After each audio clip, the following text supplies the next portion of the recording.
Hi,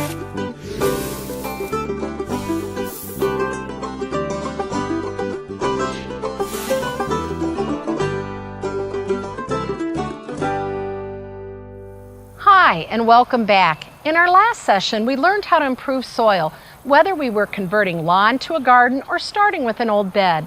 Then we changed up our designs based on plant availability and how those plants actually look together. In this session, we'll visit our small space garden and we'll look at how we can solve problems. We'll look at light and water, microclimates, and how they affect the garden. And we'll keep all this in mind as we design. So let's head over to our small space and get started now. We've sketched out the area, and as you can see, we've removed the plants that aren't working, and we've left those we want to include in our new landscape design. Now, we have a few problems that we're going to take a little time to solve. Rather than do a quick fix, we decided to look for a more permanent solution. And when we started shopping for plants, we found not everything was available. So we're going to be adding to our design throughout the growing season. I also wanted to include a few seasonal interests. That's one of the advantages of a small space. You can change out the plants at very little cost to have changes throughout the season for you to enjoy and look forward to. Now, we do have challenges in each corner that are a little bit different, and many of them you can relate to and perhaps will help you solve those problems in your own backyard. This garden has brought lots of pleasure to the homeowner for her and her guests to enjoy, but we want to take it up a notch to add more beauty, fragrance, and a little bit of pizzazz. In this corner, we have several challenges. First of all, this is a newly constructed home, and a look at the soil shows that there's a lot of construction material left in that soil, so we're going to need to deal with that. In addition, we've got a deck overhead and the lack of light. We'll talk more about that in the garden studio, and a lack of moisture. Those things together really reduce the microbial activity, and we end up with lousy soil. Now, overhangs and decks may be a problem for you, and so we'll talk about that. So we're really going to need to get started with the soil, but before we do that, we're going to need to take that wood mulch off before we amend the soil. The reason being, if we work the wood chips into the soil, the microorganisms that work on breaking it down and decomposing it will temporarily tie up the nitrogen and starve our plants. So I'm going to get busy raking and then get busy amending the soil.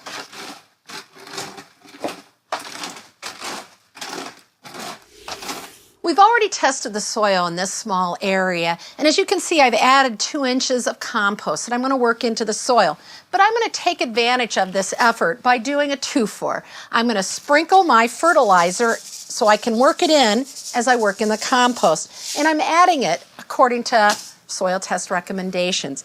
Luckily, I have just enough room to use a shovel so that I can work that compost into the root zone, improving it. So let me get busy digging, and then we'll get busy planting.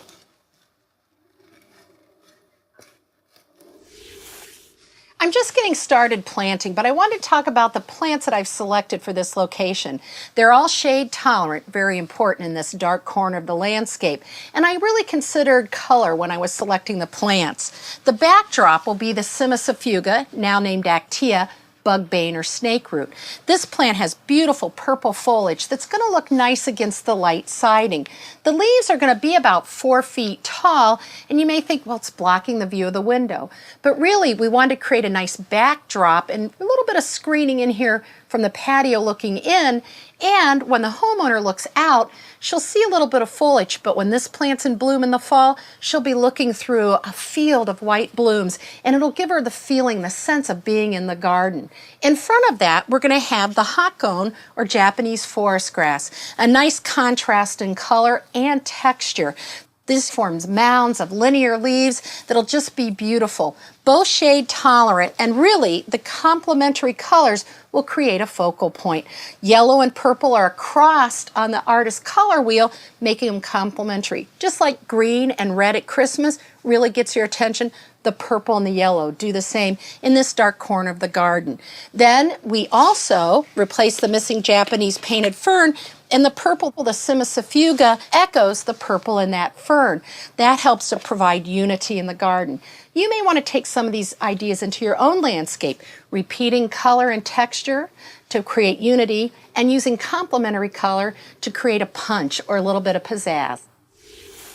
This This is our first problem area. You can see it's not a very attractive corner, and in such a small space, it makes it difficult to hide.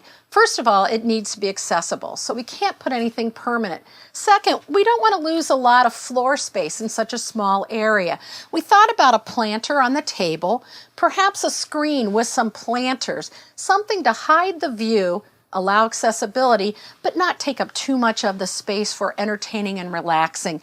We decided to wait, think about it a bit, and look for the perfect solution rather than wasting time and energy on a temporary fix. This is another one of our problem areas. We're right here at the edge of the deck, and the water, when it rains, just rolls over the edge and pounds the soil. You can see it's been compacted and eroded. In fact, we had 3 hostas here at one time. 2 of them were washed away. We removed the other one to give it a home in a container. Now what do? Do we put some containers here? But I think the water will still be a problem. Perhaps we use some wall art, or maybe it's a dry riverbed. So when the rain does fall, it fills it up, and other times it's just a dry riverbed. Not sure what the best solution is at this point, so I want to take a little time, think about it, so we really work out something that's beautiful and functional. This was an overcrowded bed. We had a big grass by the gate that we moved to a new location, actually gave it to a friend. We had a Russian sage that was struggling that we moved out of here. So not only did we need to give more room for the existing plants that we've left, but we needed to change things out. You know, first glimmer, you'd think this was a nice sunny location between the fence and the deck. However, take a look at the vine. This climbing hydrangea is a great shade-tolerant plant, and it's doing well. So it's a little bit shadier than we thought. Also, as it grew, it shaded out the Russian sage, a sun-loving plant. So we moved it out. We'll use it in a planter later, and then we're going to try some more shade-tolerant plants. We're going to use the Simisafuga or Actea that we used in the darker corner of the patio to see if it's getting enough shade. Now, one thing that we're going to do is monitor, because sometimes we find that some areas are shadier than we think or sunnier. If this one does great, we'll leave it. If not, we'll move it to a shadier spot. This is a good clue to you. You've probably had that problem. Thought an area was sunny and it was really shady. Monitor throughout the seasons and throughout the day. We're also going to use the hawcone grass and use that complementary color again, the purple with the yellow and that variety of texture. Plus, it combines nicely with the coral bells that's here in the corner. That bold leaf with the nice linear leaves of the hawcone grass worked well. We'll repeat the yellow in front, which is a nice bright color for a darker corner, using golden moneywort as a ground cover. This will just kind of creep through and make a nice backdrop for our other plants. And for a little bit of seasonal change, we'll try some pansies. Great in cool weather in the fall and the spring. Nice and cheery plants, the purple echoing. And the nice part about seasonal change out, it allows you to have a lot of variety even in a small space like this. In this corner, we're going to add some new dimensions, appealing to all 5 senses. You may remember we had this large grass right by the gate. It made it hard to go in and out, and it also overwhelmed many of the other plants. We removed that and allowed more sun to reach the clematis. It's great because, you know, clematis like their face in the sun, but they like their feet in the shade. So we're going to add a new grass when it becomes available to shade out the roots of the clematis. It will do much better when this plant really starts to take off. We also have this wonderful water feature. The sound is great, blocks out the noise of the neighborhood, and it's very calming. But the problem? The water spills over and it really drowned out the nearby plantings. So we're going to use some cannas as water plants in containers on either side of that feature. We've also added some fragrance and color. You notice our foreground is beautiful white plants. We've got alyssum. That white really gets your attention. If you've got a garden that you enjoy in the evening, like this one, you may want to add some white. It really brightens up that night garden, and the fragrance is unbelievable. We also have stock. It's a great flower, wonderful fragrant plant, and it attracts butterflies. But this is just the start of the fragrance. We've got peonies for spring bloom and for spring fragrance. We've got the gardenia that's going to bloom pretty soon with white flowers that echo the white of the flowers in the foreground. And we've got the lavender that has fragrant foliage and fragrant flowers as well. The purple geraniums will bloom soon, echoing the purple of the Siberian iris in the backdrop. Altogether, this is going to be a beautiful garden to enjoy throughout the season, both with your eyes, your nose. The fragrance is going to be wonderful. But before we get planting, we need to call. You want to call for utility locating service before you dig in. It's free. Give them advance notice. You'll save money and possibly save your life. Our last problem is a common one. We've got an air conditioner and a gas meter. Both create an eyesore in this small space and both need access. Now the homeowner tried to mask it, put a trellis with an annual vine. Unfortunately, the heat from the air conditioner killed the plant and the snow knocked over the trellis. So we decided to go for a more permanent solution, putting an arbor over top so your eye moves above the eyesore to look at a new focal point. We're going to look at a nice, beautiful vine for above and maybe some hanging baskets for added planting space and added interest. We're going to get busy finishing up our planting and take a look at what we've got so far. We've got everything planted that was available so far, but we still need to mulch. But doesn't it look great already? We added some seasonal annuals to fill in until our missing plants arrive, and then some additional annuals to hold the space until our perennials get larger. We're at a great point to take a break, go back to the garden studio, and look at the science behind great gardens.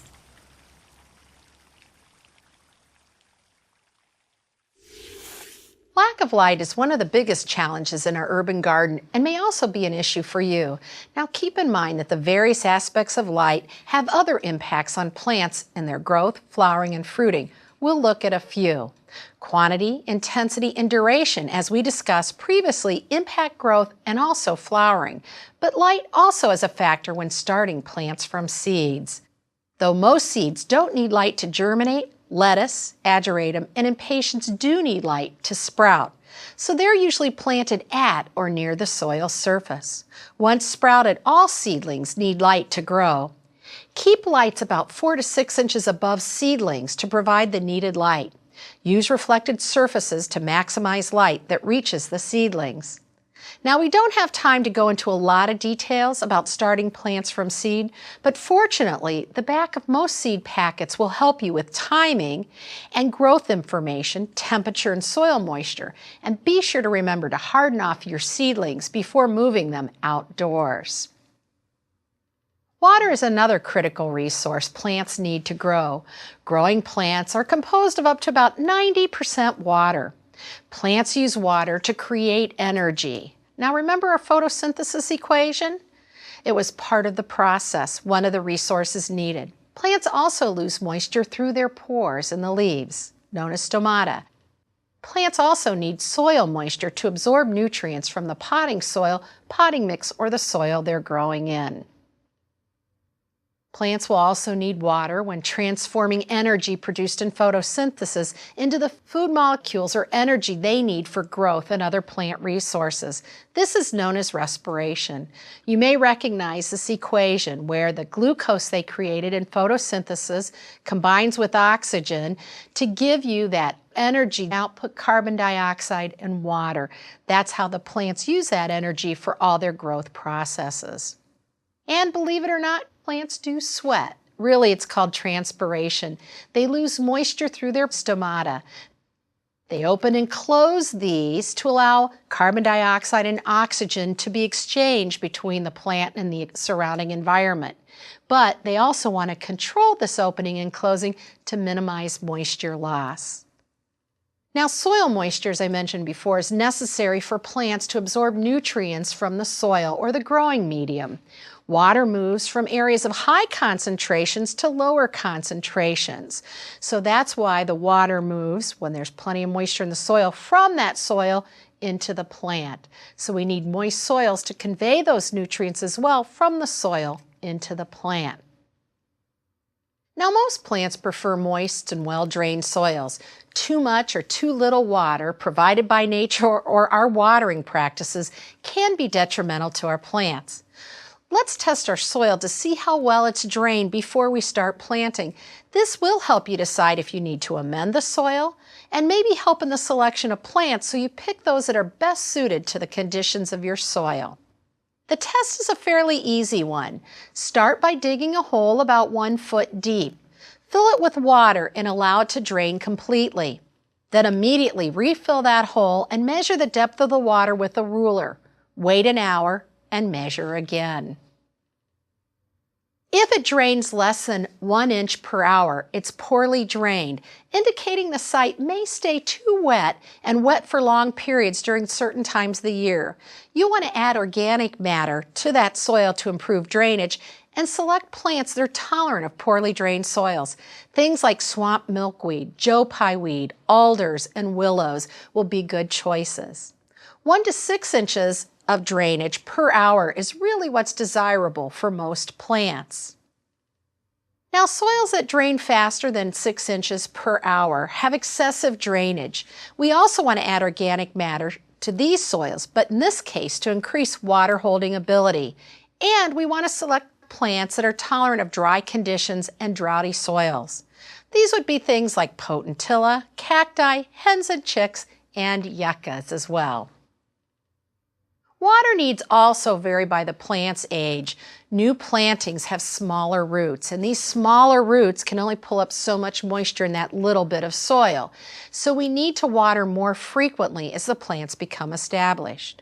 So we'll water the existing roots and keep the surrounding soil moist to encourage those roots to explore the surrounding soil as they develop. Established plants have much larger root systems and can pull moisture from a larger area, and that means they need less frequent watering. And water needs also vary by the type of plant. You remember, we found a lot of this information on the plant tag, so you always want to double check that as well. Many gardeners are looking for drought-tolerant plants suited to their climate. These plants require less moisture once established. That means less work for you, less money spent on watering. You'll have better-looking plants with much less effort. Here are a few examples you may recognize. As far as flowers go, moss rose is a very common drought-tolerant plant, great for full sun, but the flowers close up late in the day, so you'll want to use them in the garden or container where you can enjoy them during the bright hours of sunshine. Sunflowers are favorites of kids and gardeners of all ages. The seeds are edible for you, the birds, and of course the squirrels. They come in a variety of sizes now, from 2 feet to 15 feet or more tall, small or large size flower heads, and double petals, so lots of choices available. Zinnias are fun because you can start them from seed and get flowers pretty quickly. They come in a wide array of colors. Consider including them in containers or in-ground cutting gardens. They look great in the garden and even better in a vase. Butterfly weed is a wonderful plant for attracting monarch butterflies. The orange flowers look great when combined with purple or blue perennials.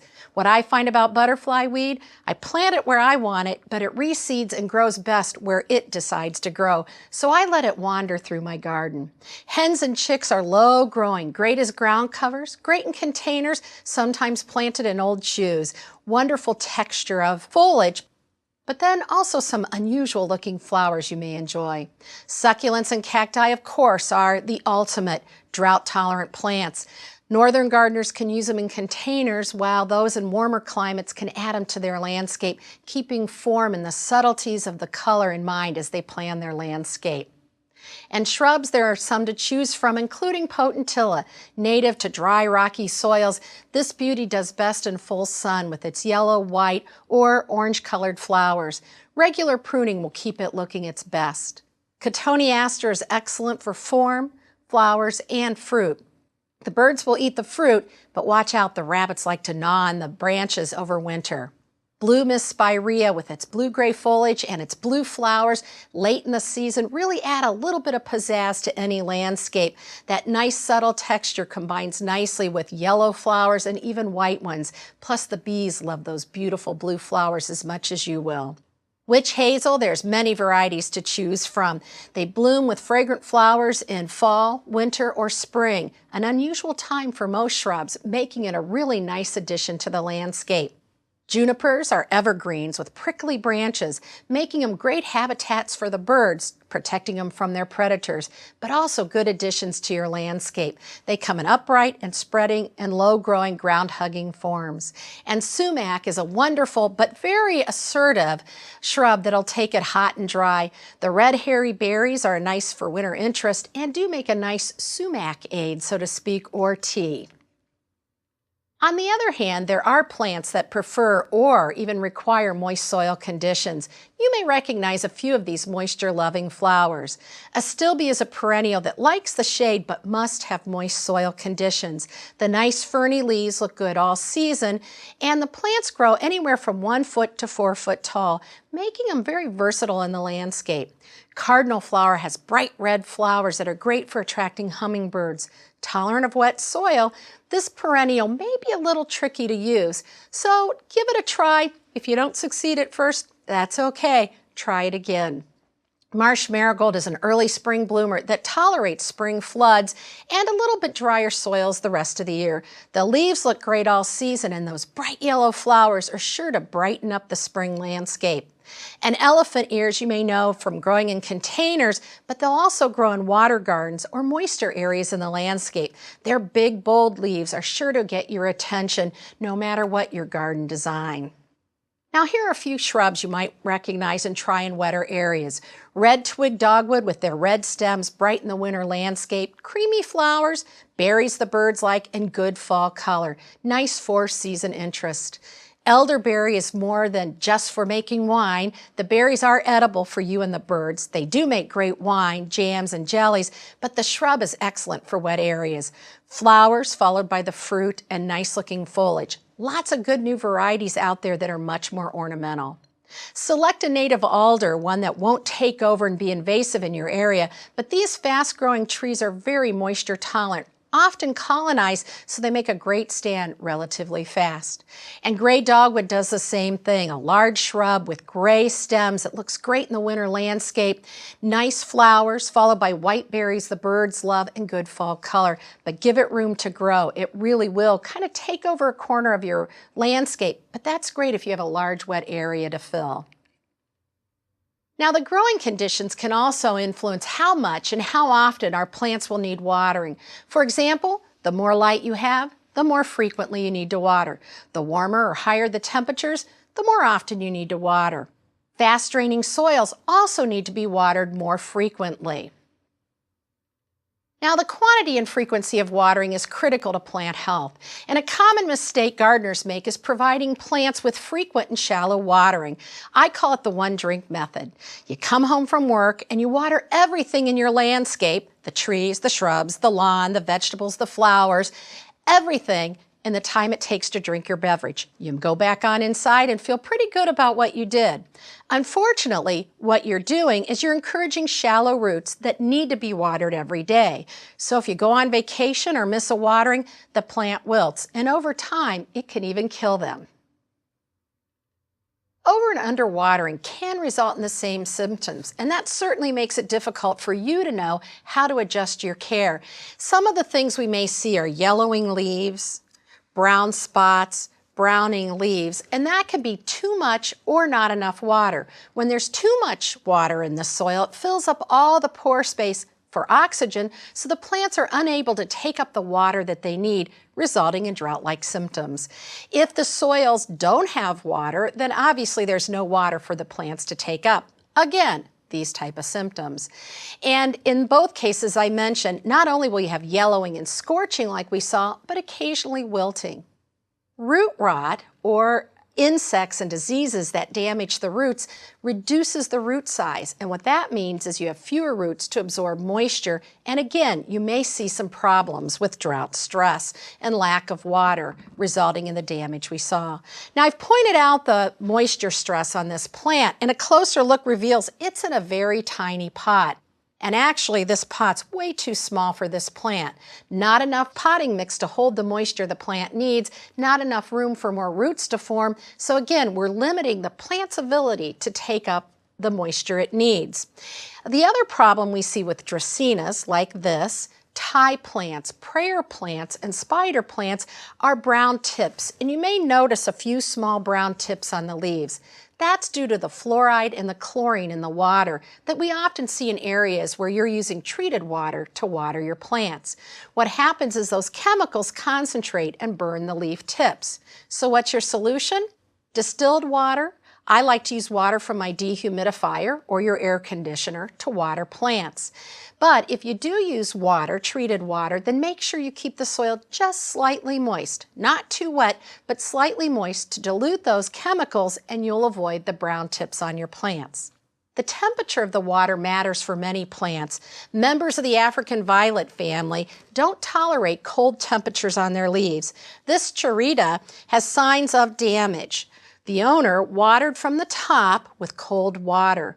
So in this case, we always want to use room temperature water, or you may read about watering plants from below, and that's to avoid cold water on the leaves and the damage. Now you can see the plant will survive, it just doesn't look good. And a lot of the reason we garden is for good-looking plants. Now, wet plants can also be a problem when you have the leaves wet. You may see some fungal disease. Begonias are a great example. If you take a close look at these leaves, you can see some gray substance from downy mildew. Wet foliage can lead to bacterial and fungal disease problems. So, water the soil. Better water-wise practicing, you'll avoid diseases and you'll waste less water that way too. So just a couple of tips of things you need to keep in mind when watering plants. It's just not about soil moisture. Well, as you can see, if we follow these strategies, you can actually reduce your workload. Watering thoroughly and less frequently means you'll establish good deep roots that need less attention from you. And if you match your plants to the environment, you'll also reduce your needs, whether it's sunlight conditions or soil conditions.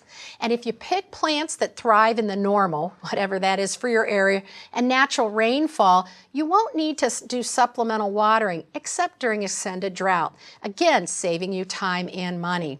But in general, once those plants are established, you should be just fine, and nature will take care of it. Now, as we learned earlier, matching the plants to the soil type also means healthier plants and less work for us. So use moisture lovers and poor draining soils, some of those I mentioned earlier, and also use drought-tolerant plants in fast draining soil.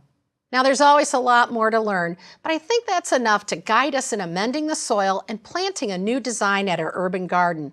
Let's take a look at the bed under the tree in front to see how the right plants in the right place do make the difference. Remember the hostas and ferns that were struggling under this honey locust tree? Though there was some shade, the hot afternoon sun and the reflected heat and light from the nearby concrete really made them struggle and they scorched. We decided to replace them with coral bells. They're shade and sun tolerant and drought tolerant, so they're able to better compete with the tree roots that are going to absorb those water and nutrients. So we've planted these a little closer than you'd expect because these plants are going to slowly fill in, so we wanted to give them a head start. We've planted in the existing soil because as little as an inch of soil can kill certain trees, and we don't want to kill the trees for the sake of the planting. Notice we've used a mix of colors here to create a beautiful tapestry under this tree. I'm going to show you the secret to success of planting under a tree. We've dug the hole slightly wider than the container and the root ball.